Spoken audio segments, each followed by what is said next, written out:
To Standing Order 52-1, Senator Karen Nyamu.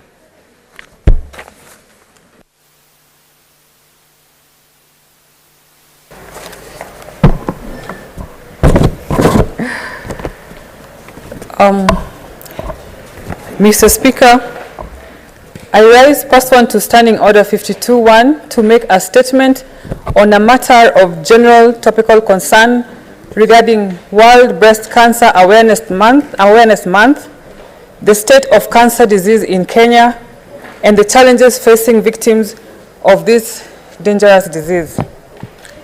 Mr. Speaker, the month of October is a very important month in the global calendar of health and wellness, as it is the month dedicated to sensitizing and creating awareness about breast and other classes of cancer.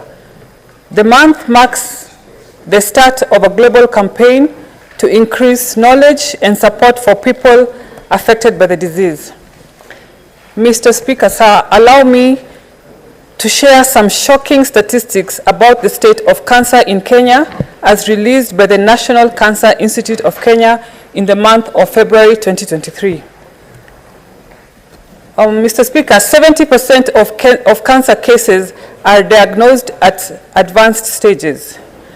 2/3 of the victims diagnosed succumb to the disease. Only 23% of all cancer patients in the country have access to cancer management and treatment services, and on average, the country records 47,887 new cases annually, with 32,587 deaths annually, translating to 89 deaths every single day. Mr. Speaker, no doubt this disease is a great menace and a disaster to our nation, and if you are not infected, then definitely you are affected. None of us can claim to be safe or immune, as the disease is not a respecter of any person, gender, race, tribe, age, or even status in society.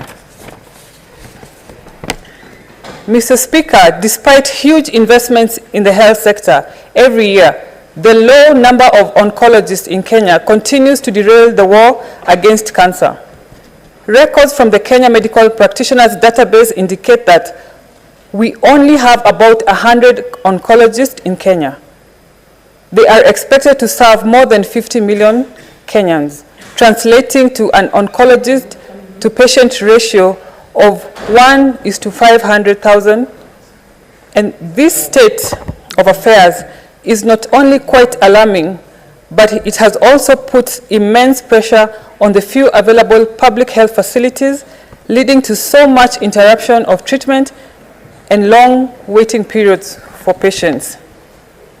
Mr. Speaker, the situation is further exacerbated by the low intake of the National Hospital Insurance Fund, the NHIF cover, where only about 25% of eligible Kenyans have actively taken up the cover.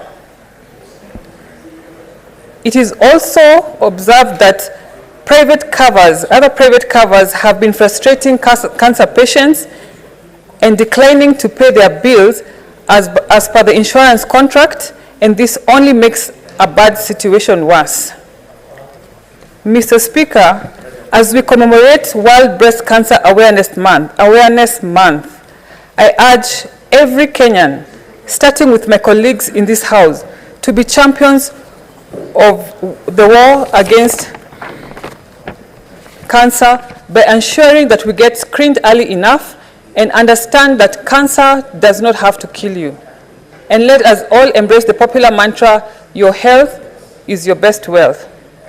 Mr. Speaker, allow me to inform my fellow senators that during this month of October, my team at Karen Nyamu Foundation and I have partnered with Path Care Kenya Limited to conduct a medical camp to offer free cervical cancer screening and treatment in Nairobi County. I urge all women of Nairobi to come out in large numbers and take advantage of this golden opportunity. As I conclude, Mr. Speaker, there is great need to come up with specific legislation to address the myriad of challenges facing cancer patients in Kenya.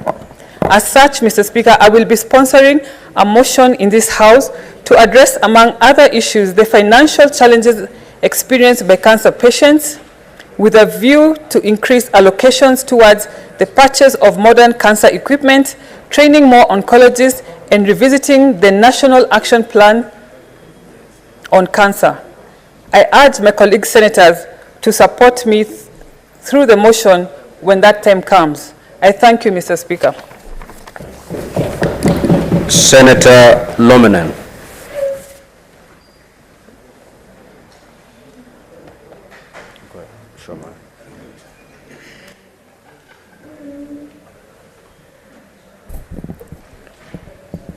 Thank you, Mr. Speaker.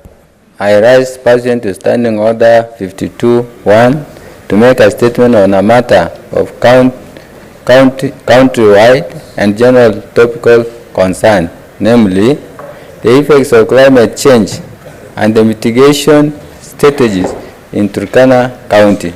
Mr. Speaker, sir,